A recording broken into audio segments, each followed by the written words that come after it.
Selamlar, Jam Session'a hoş geldiniz. Ben Erdem Özkan. Bugün size caz tarihinin en önemli vokalistlerinden Ella Fitzgerald ve sinema tarihinin ikonik isimlerinden Marilyn Monroe arasında biraz böyle perde arkasında kalmış sıkı dostluğun hikayesinden bahsedeceğim. Hikayemiz şu: 1972 yılında Ella Fitzgerald bir röportaj veriyor. Ve bu röportajında diyor ki, Marilyn Monroe'dan bahsederek, Marilyn Monroe olmasaydı benim kariyerim biraz daha kısıtlı kalabilirdi diyor. Çünkü Marilyn Monroe'ya kariyerim adına çok şey borçluyum diyor.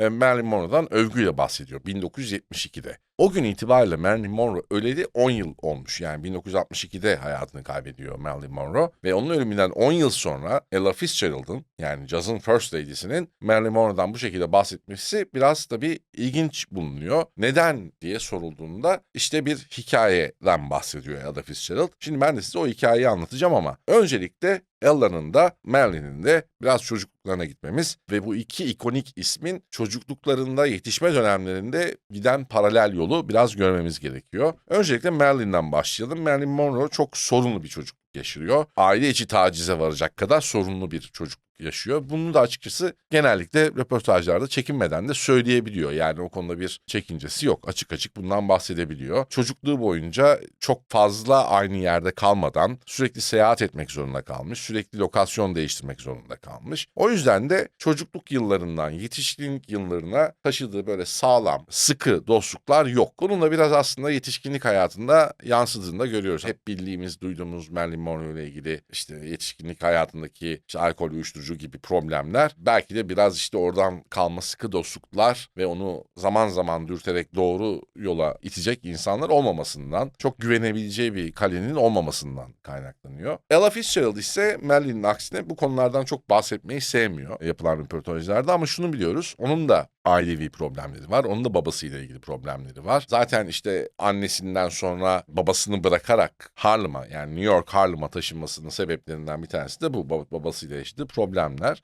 Ella Fitzgerald'ın Harlem'a taşınarak teyzesiyle beraber yaşamaya başlaması kariyerinde çok önemli bir adım oluyor. Belki de bizim bugün onu cazın First Lady'si olarak bilmemizi sağlayan şey biraz da bu. Çünkü New York'ta, Harlem'de ne oluyor? O zaman çok önemli bir mekan var. Apollo Theater var ve bu Apollo Theater'da girdiği bir yetenek yarışmasında Ella Fitzgerald ilk olarak kendisini gösterip bir şarkıcı olarak insanların dikkatini çekiyor ve o noktadan sonra da kariyeri zaten çok hızlı bir şekilde gelişiyor. Çünkü müthiş bir yetenek, müthiş bir ses Ella. Dediğim gibi o da Marilyn Monroe gibi çocukluğunda çok problemli bir çocuk yaşamış. İşte ailevi problemler var. Onun da okul hayatı öyle çok sağlam değil. Marilyn Monroe da oradan oraya gitmek zorunda kalmış. Tek farkları, Marilyn bundan çok açık bir şekilde bahsederken Ella biraz daha bu konuda ketum. Yani çok fazla bu konuyu açmıyor. Şimdi gelelim hikayemizin özüne. Yani 1972'de neden Ella Fitzgerald Marilyn Monroe'dan böyle benim kariyerimde çok önemli etkisi var diye övgüyle bahsetti. Bunun için de 1952'ye gitmemiz gerekiyor. 1952 yılında Marilyn Monroe, yani bir dünya yıldızı, işte Hollywood'un en önemli yıldızlarından biri olarak hepinizin muhtemelen iyi bildiği, duyduğu bir film çekiyor. Erkekler Sarışınları Sever adlı bir film çekiyor ve bu film tabii o zamanın filmleri genellikle müzikal olduğu için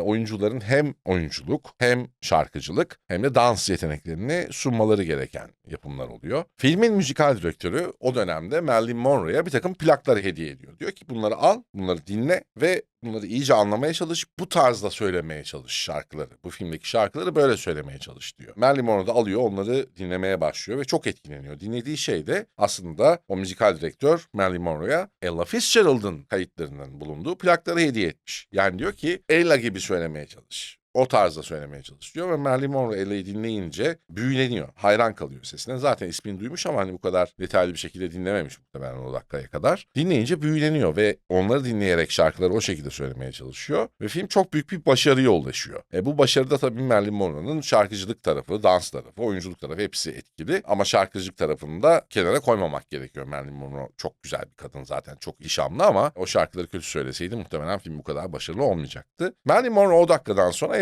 Ella Fitzgerald'ı daha yakından takip etmeye başlıyor. İşte Ella o dönemde caz kulüplerinde söyleyen, nispeten işte küçük caz kulüplerinde söyleyen ama ismini duyurmuş ve cazın First Lady'si olarak da bilinmiş ve adını ortaya koymuş bir kadın vokalist. Ve işte Marilyn Monroe zaman zaman onu dinlemeye de gidiyor denk geldiği zamanlar New York falan. Fakat o dönemde şöyle bir röportaj veriyor Ella Fitzgerald. Bunu da bir şekilde Marilyn Monroe duyuyor. Ella diyor ki 1952'de, evet, küçük caz kulüplerinde genellikle çıkıyorum. Yani Yani o çok büyük ihtişamlı Los Angeles'taki havalı kulüplerde, çok büyük mekanlarda çıkmak istemez miyim? Tabii ki isterim, neden olmasın. Ama diyor, yani şu anki halimden de memnunum diyor. Yani kazancım da iyi, keyfim yerinde. Güzel böyle de diyor. Gerçekten de o dönemde Los Angeles'ta birkaç tane kulüp var. Yani bunları tam olarak caz kulübü demiyorum da böyle eğlence mekanı var. Bunlar çok büyük mekanlar ve bu mekanlarda işte Hollywood yıldızları var, Broadway yıldızları var. Çok büyük starlar hep bu mekanlara gidiyor. Çok havalı mekanlar. Ve oralarda Ella Fitzgerald'ın ismini hiç görmüyoruz. Orada sahneye çıkmıyor. Çok büyük bir isim olmasına rağmen o da. Marilyn Monroe bunu duyunca hemen Los Angeles'taki bir kulübün, o büyük kulüplerden bir tanesinin, Mocambo isimli kulübün sahibi Charlie Morrison'ı arıyor. Diyor ki ona, Charlie, bence Ella harika bir şarkıcı ve bence senin mekanında çıkmayı kesinlikle hak ediyor. Bence Ella'yı sen Mocambo'da çıkartmalısın diyor. Charlie Morrison normal şartlarda Ella'nın çok fazla kendi mekanına uymadığını düşünen bir mekan sahibi. Bunun da sebepleri daha sonradan ırkçılığa bağlanıyor ama aslında öyle değil. Daha farklı sebepleri var. Çok da iyi sebepler değil, yine açıkçası kabul edilebilir değil ama Ella Fitzgerald'ın öncelikle şarkı söyleme tarzının ve söylediği parçaların kendi mekanına çok uygun olmadığını düşünüyor. Çünkü orası böyle starların gittiği, işte çok içilen, çok yenilen, hani dans edilen böyle şey bir mekan. Hareketli, havalı, hani bizdeki tabiriyle eller havaya bir mekan olduğu için Ella'nın da biraz fazla caz kaçtığını düşündüğü için öncelikle davet etmiyor. İkinci sebep de aslına bakarsanız Ella Fitzgerald biraz kilolu bir şarkıcı ve Mocambo gibi kulüplerde, o büyük mekanlarda daha çok böyle zarafetiyle, seksapeliyle ön plana çıkmış şarkıcılar görüyoruz. Mesela işte Eartha Kitt veya işte erkeklerde Joe Williams. Onlar da Afro-Amerikan, onlar da siyah, yani ırkçılıkla ilgisi yok konunun. Ama onlar Mocambo'da çıkmışlar. Ella henüz o dakikaya kadar çıkmamış. Tabii Ella çok güçlü bir ses. Müthiş bir caz yorumcusu, müthiş bir vokalist. Ama henüz Mocambo'da çıkmamış olması da gerçekten aslında neden acaba dedirten bir soru. Marilyn Monroe, Charlie Morrison'ı arayarak, yani Mocambo'nun sahibini arayarak bu kapıyı aralamış oluyor. Charlie Morrison bir düşünüyor. Diyor ki yani önce bir hayır diyecek gibi oluyor. Bunun üzerine Marilyn Monroe şunu söylüyor. Eğer diyor Ella Fitzgerald'ı mekanında çıkartırsan sana söz veriyorum, onun çıktığı bir hafta boyunca, sahne aldığı bir hafta boyunca mekanına geleceğim. En ön masayı ben ve arkadaşlarım tutacağız. Orada olacağım. Charlie Morrison'ın böyle hemen kafasında ışıklar yanıyor. Çünkü o dönem itibariyle Marilyn Monroe yaklaşık 2 aydır bütün paparazilerden kaçmış. 2 aydır hiçbir yerde gözükmeyen çok önemli bir figür. Yani normal şartlarda Marilyn Monroe ne yiyor, ne içiyor, o gün nereye gitti, kimle oturdu, ne yaptı, ne etti falan. Her gün gazetelerde. Her gün. Ama o son 2 aydır piyasada yok. Çünkü o dönemde New York'ta Joe DiMaggio ile, ünlü New York Yankees beyzbol oyuncusu Joe DiMaggio ile olan evliliğini bitirmek üzere. O dönemde böyle bir süreçten geçiyor Marilyn Monroe ve ortada yok. Düşünsenize, yani 2 aydır ortada olmayan dünyanın en büyük yıldızlarından biri bir anda Charlie Morrison'ın mekanında Mocambo'da ortaya çıkacak ve bütün paparaziler, bütün medya oraya akacak, yağacak. Böyle bir PR'ı istese yapamaz Charlie Morrison. O yüzden hiç düşünmeden tamam diyor Marilyn, Ella'ya hemen arayacağız ve sahne ayarlayacağız diyor. Ve Ella'yı arıyorlar. 2 hafta sonrasında, çok yakın bir tarihe, Mocambo'da 1 haftalık bir program ayarlıyorlar. Ella Fitzgerald'ın çok kuvvetli bir sesi var. Harika bir yorumu var ve canlı performanslarda bu daha da ön plana çıkıyor. Ama tabii ki o dönemin ses teknolojisi itibariyle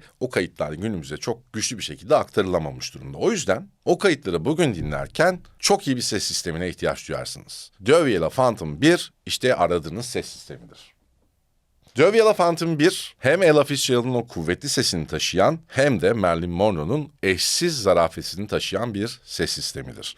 Evinizin en nadide köşesinde durabilir ve bütün evi Ella'nınki gibi harika bir sesle doldurabilir. Bu eşsiz bir kombinasyondur çünkü bazen müzik sadece sesten değil, aynı zamanda bir deneyimden ibarettir. Tıpkı Ella Fitzgerald'ın Mocambo sahnesinde onu dinlemeye gelenlere yaşattığı gibi. Mocambo'da sahneye çıktığı o ilk gün Frank Sinatra'sından tutun, işte Eartha Kitt'ine kadar bütün Hollywood yıldızları, bütün Broadway yıldızları, o dönemin bütün ünlü isimleri hepsi Mocambo'ya akmışlar. Hepsi orayı tıka basa doldurmuşlar. İnanılmaz bir temaşa yaşanmış ve Ella Fitzgerald da muhteşem bir performans sergileyerek sadece bir hafta için anlaşma yapılmış olmasına rağmen hemen o akşam sonunda, ilk akşam sonunda anlaşmasını 3 haftaya uzatmıştır. Yani Mocambo, Ella Fitzgerald'a ilk akşamdan sonra demiştir ki inanılmaz iyiydin, biz seni burada 2 hafta daha istiyoruz ekstradan demişlerdir. Böylece 1972'deki Ella Fitzgerald röportajına geri dönersek, Ella Fitzgerald demiştir ki o günden sonra bir daha küçük caz kulüplerinde çalmak zorunda kalmadım. Hep büyük mekanlarda çaldım ve bunu da aslında Marilyn Monroe'ya borçluyum demiştir. Bilin bakalım o ilk gün konserinde Mocambo'da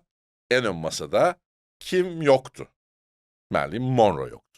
Her ne kadar Ella Fitzgerald Marilyn Monroe'nun o konsere geldiğini hatırlıyor olsa da, öyle söylese de aslında Marilyn Monroe'nun biz o gün itibariyle New York'ta boşanma işlemleriyle ilgilendiğini, bir takım hayır işlerine katıldığını falan biliyoruz. Çünkü inanılmaz takip ediliyor paparazziler tarafından ve her şey kayıt altında aslında gazetelerde. Marilyn Monroe'yla Ella Fitzgerald'ın çok efsanevi bir fotoğrafı var. Bir işte kulüpte çekilmiş bir fotoğraf. Muhtemelen Ella Fitzgerald'ın performans verdiği bir yerde. O fotoğraf daha sonraki yıllarda Marilyn Monroe işte o Mocambo konserine gidemediği için yine Los Angeles'ın diğer ucundaki çok büyük bir başka kulüp olan Tiffany'de çekilmiş. Marilyn Monroe, Ella Fitzgerald orada sahneye çıktığında daha önceki işte eksiğini o telafi etmek için oraya gidemeyişini Tiffany'deki konserlere gitmiş ve böyle bir yan yana bir pozları var. Çok iyi arkadaşlar aslında. Özellikle Marilyn Monroe Ella Fitzgerald'ı çok seviyor ve onun hayatındaki en güvenilir insanlardan biri olduğunu söylüyor. Yani çok yakın değiller. Çok sık görüşmüyorlar ama uzaktan uzağa böyle bir sevgisi var Marilyn'in Ella'ya karşı. Ella ise Marilyn'den birazcık uzak duruyor. Çok da sıkı fıkı olmak istemiyor çünkü işte Ella sigara dahi içmeyen birisi. Yani o hayata çok girmek istemiyor. Ama Marilyn'den her zaman büyük bir övgüyle bahsediyor. Onun